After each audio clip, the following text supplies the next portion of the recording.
स्वामी, विगत कई दिनों से एक प्रश्न ने मुझे व्यग्र कर रखा है।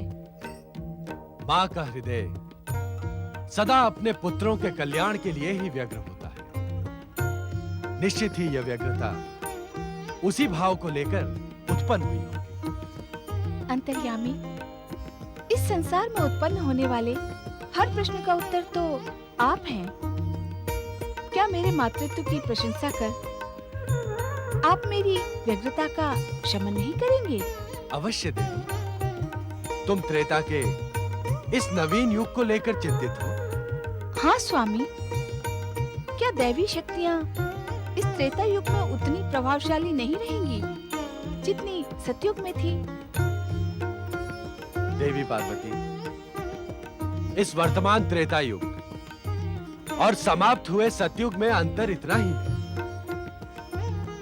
कि दैवी शक्तियां सतयुग में अधिक शक्तिशाली थी और असुर शक्ति का नाश करने में सक्षम थी।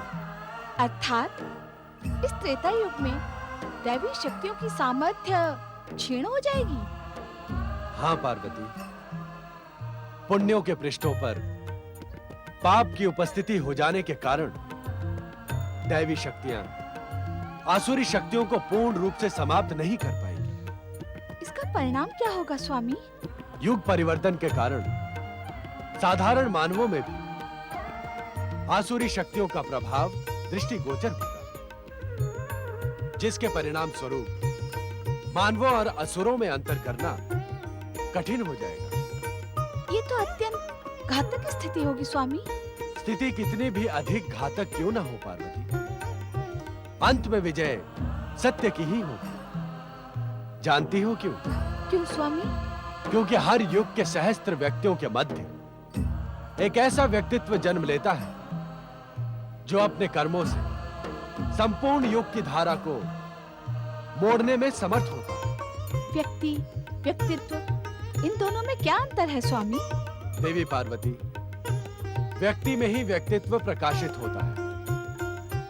यही कारण है कि यकायक इसमें अंतर करना संभव नहीं होगा, किंतु व्यक्ति तथा व्यक्तित्व दोनों ही भिन्न भिन्न हैं। अर्थात व्यक्ति सीमित है, क्षणजीवी, अस्थाई तथा स्थूल, किंतु व्यक्तित्व सूक्ष्म है, असीम है। उसमें स्थायित्व की मात्रा अधिक होने के कारण व्यक्तित्व की धारा सदा प्रवाहमान रहती है।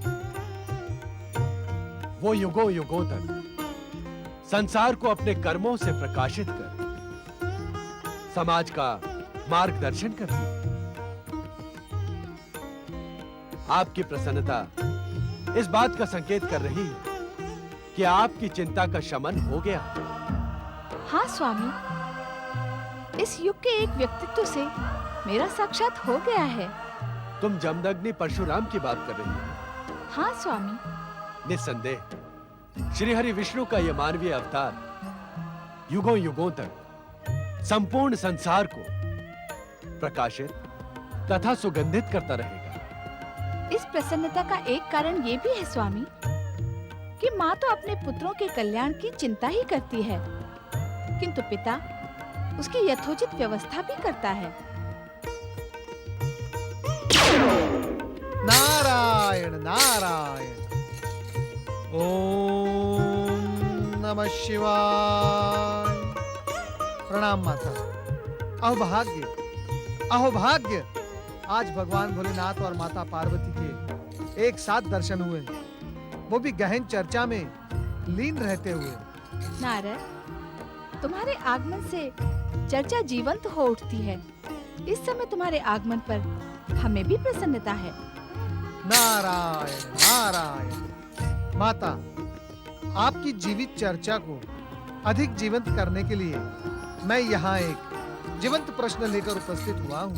नारद, इस समय तुम जो प्रश्न लेकर उपस्थित हुए हो वह हमें ज्ञात है, किंतु उस दुखद प्रसंग में जीवंतता कहां से उत्पन्न हो गई? क्षमा स्वामी, ये तो चर्चा परिचर्चा के विरुद्ध कार्य है। अर्थात आप तथा नारद सांकेतिक भाषा में बात करते रहें और मैं सूत्र जोड़ने का प्रयास ही करती रहूं। पार्वती, लंकेश्वर रावण ने अलकापति कुबेर को युद्ध में परास्त कर उसका पुष्पक विमान हस्तगत कर लिया है। उससे भी अधिक आश्चर्य यह है कि इस दुखद प्रसंग में भी नारद जीवंतता ढूंढ लाया। नारायण नारायण। भोलेनाथ, मेरा जीवंत प्रश्न ये है, विनम्र, सदाचारी, न्यायप्रिय एवं आपके परम भक्त कुबेर को दुष्ट दुराचारी रावण ने कैलाश के समीप ही पराजित कर दिया, परंतु आपने उसकी कोई भी सहायता नहीं की। अपने भक्त के साथ अन्याय करने वाले को आपने दंड नहीं दिया। नारद, अन्याय को उसके अन्याय का दंड अवश्य मिलेगा। यह प्रकृति का अटल नियम है। भोलेनाथ, ये कैसा दंड है? दुराचारी रावण का अहंकार सदाचारी कुबेर के पुष्प विमान को प्राप्त कर 7वें आसमान पर पहुंच गया। नारद, दुराचारी को कभी-कभी दंड तत्काल ही प्राप्त हो जाता है तथा कभी कुछ समय पश्चात। अर्थात तनिक प्रतीक्षा करो, तुम्हें तुम्हारे इस अर्थात का उत्तर मिल जाएगा। नंदी, आज्ञा स्वामी। कुछ समय पश्चात एक व्यक्ति विमान द्वारा हमारा कैलाश क्षेत्र पार करेगा, किंतु तुम अपनी शक्ति से उसे तब तक रोके रहोगे जब तक हम उससे भेंट न कर लें। जो आज्ञा स्वामी। नंदी, ध्यान रहे, तुम वानर मुखी रूप धारण करो तथा समस्त शिवगणों को अपने साथ लेकर जाओ। जो आज्ञा स्वामी।